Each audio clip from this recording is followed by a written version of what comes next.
Assalamualaikum warahmatullahi wabarakatuh. Pada video ini merupakan pembahasan mata kuliah metode penelitian sosial. Referensi utamanya yaitu adalah Lili Asliati dan kawan-kawan ya. Kemudian saya kombinasikan dengan buku saya sendiri, yaitu metodologi penelitian kualitatif dan kuantitatif sebagai pendukung, tapi referensi utamanya adalah ini. Bab yang pertama atau pembahasan yang pertama adalah tentang kaidah dasar ilmu pengetahuan dan penelitian oleh saya sendiri, Eko Haryono. Yang pertama yaitulah konsep dasar ilmu pengetahuan. Kita harus tahu apa itu hakikat pengetahuan.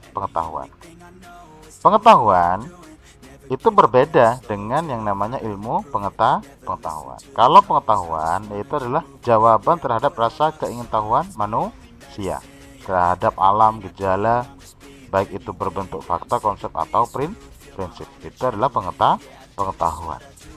Namun kalau ilmu pengetahuan yaitu adalah produk atau hasil dari suatu pencarian dengan cara atau metode ilmiah. Jadi kalau pengetahuan yang tidak menggunakan metode ilmiah itu bersifat pengetahuan saja. Namun kalau ilmu pengetahuan itu ada metodenya. Cara mendapatkan ilmu pengetahuan itu harus menggunakan metode ilmiah. Jadi itu adalah perbedaan antara pengetahuan dan ilmu pengetahuan. B. Hakikat ilmu pengetahuan. 5 norma dalam ilmu pengetahuan menurut Robert Merton ya. Yang pertama adalah orisinalitas. Jadi dalam ilmu pengetahuan itu harus orisinil atau asli. Biasanya sifat asli itu cenderung mempunyai efek kebaruan, unsur baru. Ini kalau yang lama itu kan berarti tidak orisinil atau ada modifikasi atau pengembangan. Itu orisinalitas. Yang kedua adalah tanpa pamrih, netral dalam artian konteksnya adalah misalnya ada sumbansi dari perusahaan tertentu, kemudian kita melakukan penelitian, maka kita tidak boleh terintervensi oleh donatur atau kontributor. Maka metode atau penelitian yang kita lakukan harus tetap netral atau objektif. Kemudian yang ketiga adalah universalitas, berpijak pada metode ilmiah. Jadi tidak berdasarkan isu, opini dan sebagainya, tapi harus tetap menggunakan pada metode ilmiah. Kemudian yang keempat adalah skeptisme.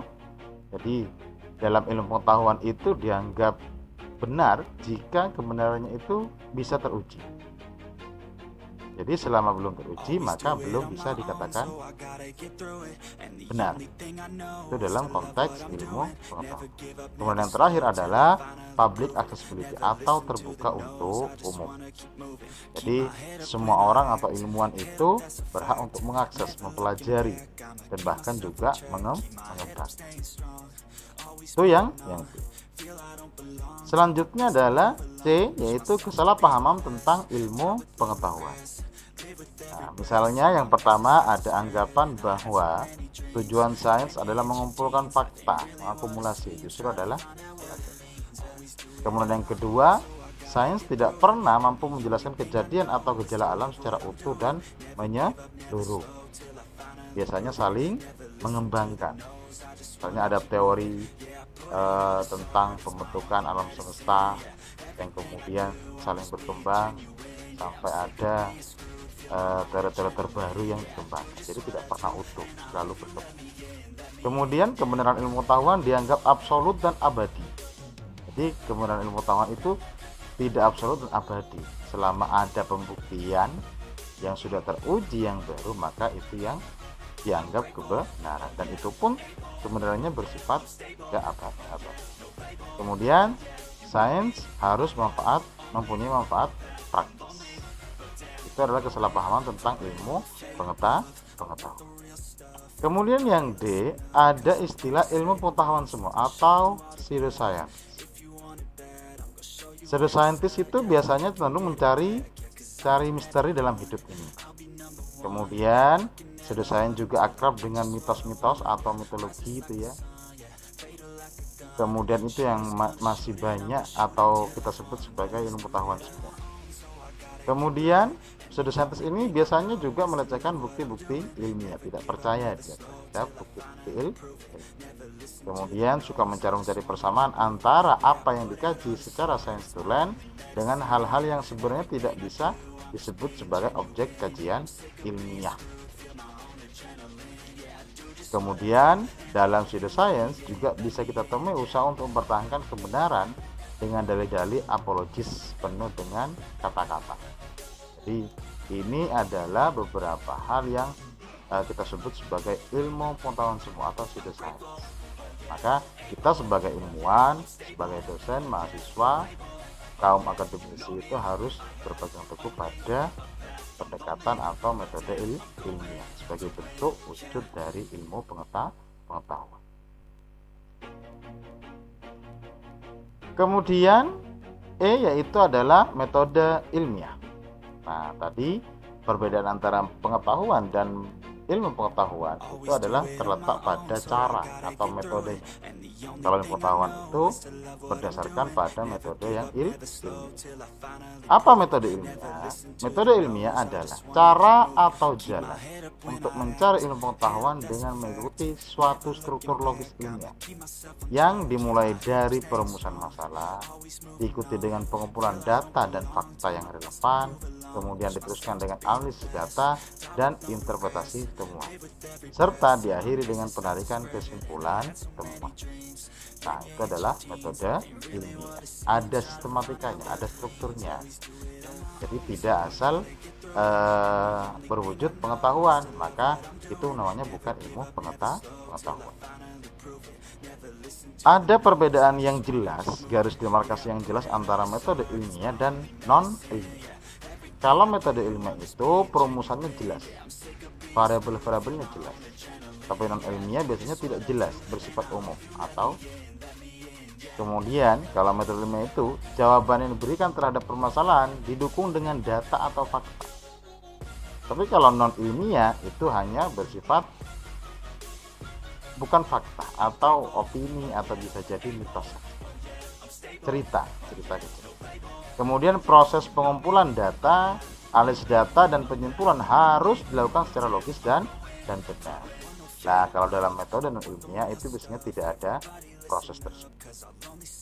Kemudian kesimpulan siap diuji oleh siapapun yang melakukan validitasnya, bahkan bersifat dialektis. Jadi siapapun bisa membantah dan membuktikan. Itulah yang namanya ilmu pengetahuan dengan menggunakan metode ilmiah. Sedangkan pengujian terhadap kesimpulan boleh dilakukan atau tidak tanpa membawa akibat berarti bagi kesimpulan pertama. Jadi tidak mengganggu apapun kalau metode non ilmiah. Kemudian terakhir, hanya digunakan untuk mengkaji hal-hal yang dapat diamati, dapat diukur, dan empirik. Kemudian boleh saja digunakan, kalau yang metode non ilmiah ini boleh saja digunakan mengkaji hal apapun termasuk paling misterius, supranatural, dan dogmatis. Misalnya gitu ya, ada beberapa hal tentang mitos. Kalau kita ke dokter mungkin ya dokter akan mengatakan oh ini keracunan makanan dan sebagainya. Tapi kalau metode non ilmiah mungkin secara supranatural mungkin kerasukan jin atau mungkin kerasukan setan dan sebagainya yang tidak dapat diamati dan tidak dapat diukur dan juga kurang empirik. Itu perbedaan antara metode ilmiah dan metode non ilmiah. Jadi kita sebagai akademisi harus paham. Kemudian yang kedua adalah pembahasan yang selanjutnya tentang etika dalam penelitian sosial. Jadi kita mengenal terlebih dahulu etikanya dalam melakukan penelitian sosial. Etika dan etiket ini sekedar perbedaan antara etiket dengan etika. Kalau etiket itu cara manusia melakukan perbuatan secara sopan, misalnya seperti itu. Misal kita punya hal yang kita sebut etiket, misalnya melakukan sesuatu itu sebaiknya menggunakan tangan kanan kalau hal-hal yang baik, misalnya seperti itu.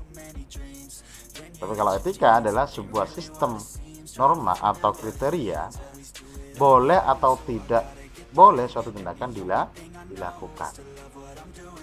Misalnya kalau ujian ya kita tidak boleh nyontek, kalau UAS tidak boleh nyontek kecuali ada keterangannya untuk open book dan sebagainya. Itu adalah etika. Kita tidak boleh mencuri dan sebagainya, tidak boleh melakukan hal. Jadi benar salahnya itu jelas. Itu etika dan etika. Kemudian yang B, permasalahan etika dalam penelitian sosial. Apa saja permasalahan? Kita harus memahami terlebih dahulu kalau etika penelitian sosial sebagai sekumpulan kaidah yang membantu peneliti untuk menjunjung tinggi nilai-nilai dan yang memberi petunjuk mengenai tujuan penelitian mana yang penting serta untuk menyelesaikan pertentangan dengan nilai-nilai dan tujuan penelitian. Ini menurut Binder dan Crandall 1978. Jadi sejumlah kaidah-kaidah untuk menjunjung nilai-nilai tertentu. Kemudian apa fungsinya? Fungsi etika penelitian itu yang pertama, kurang lebihnya ini minimalnya ya, memberikan perlindungan kepada anggota masyarakat yang menjadi objek penelitian. Jadi etika ini justru melindungi masyarakat yang dijadikan objek, baik itu instansi masyarakat itu dilindungi. Misalnya kerahasiaan data dan sebagainya, nanti kita bahas. Misalnya tentang kurang enaknya informasi yang perlu disampaikan, maka perlu dirahasiakan, namun juga sesuai dengan fakta.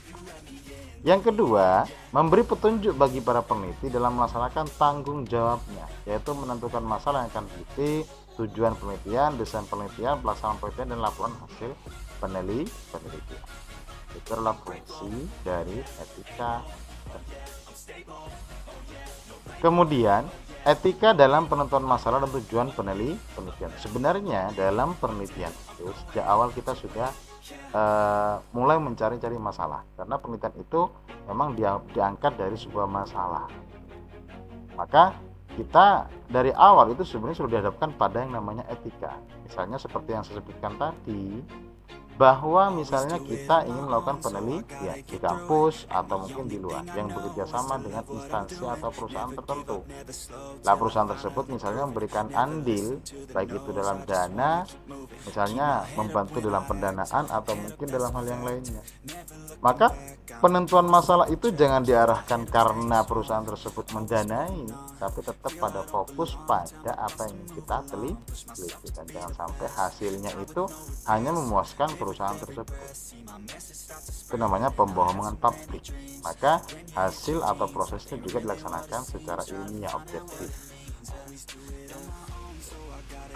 Kemudian etika dalam pengumpulan data. Jadi kalau dalam penelitian itu biasanya kita dihadapkan pada pengumpulan data, baik itu dokumen, baik itu wawancara, baik itu kuesioner, itu pengumpulan data.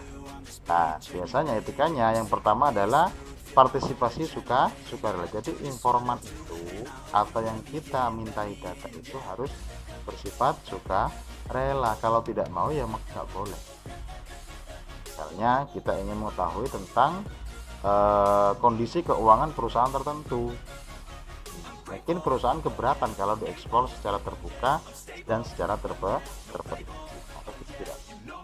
Kemudian anonimitas ya, jadi kita harus menjaga anonimitas ini. Kemudian ada kerahasiaan dan identitas peneliti. Jadi kerahasiaan dan identitas peneliti ini kalau memang informan tersebut tidak ingin diekspos datanya, maka tidak perlu diekspos, cukup menggunakan kode atau inisial saja, tapi datanya harus sesuai dengan fakta yang ada. Misalnya kita ingin meneliti tentang penghasilan dalam satu kabupaten, kemudian ada nama-nama keluarga tertentu yang disebutkan penghasilannya paling kecil, misalnya 500.000 dalam satu bulan. Mungkin informan tersebut merasa keberatan jika penghasilannya yang 500.000 itu diekspos ke publik. Nah, itu terkait dengan permasalahan etika dalam penelitian sosial. Kemudian etika dalam analisis data dan pelaporan hasil penelitian ini jelas ya. Menjaga kecerdasan informan apabila informan keberatan, seperti yang saya sampaikan tadi. Kemudian laporan penelitian itu harus apa adanya. Ingat lagi-lagi, terlebih lagi adalah mahasiswa. Biasanya mahasiswa itu cenderung ingin hipotesisnya atau dugaan sementaranya itu sesuai dengan apa yang diteliti, padahal tidak harus. Yang penting mahasiswa itu sudah melakukan penelitian, hasilnya seperti apa itu harus apa adanya, dan yang penting adalah sesuai dengan metode ilmiah. Meskipun hasilnya bertentangan dengan teori atau mungkin mengandung hal-hal yang kurang tepat, itu tidak apa.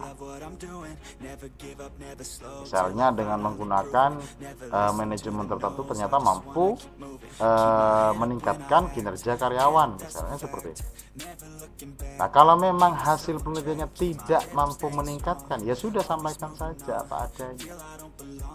Tidak perlu biar kelihatan bagus laporan penelitian kemudian diganti, apalagi mengubah data. Kemudian yang terakhir adalah jujur dan konsisten dengan hasil penelitian. Ini yang paling penting, karena data itu yang tahu adalah peneliti. Mau diubah mau enggak itu ya, kalau datanya itu online bisa diakses secara terbuka. Tapi kalau data-data hasil wawancara sendiri mana itu kan mudah dimanipulasi. Maka ini yang perlu dijaga dalam sebuah penelitian. Hasilnya apa saja itu ya dibahas saja, tidak harus sesuai bahwa seperti ini. Itu mungkin penyampaian atau pembahasan pertama ya, dimana referensinya yang saya gunakan adalah Asli Jati Billy ya 2014, metode penelitian sosial, Tangerang Selatan UT.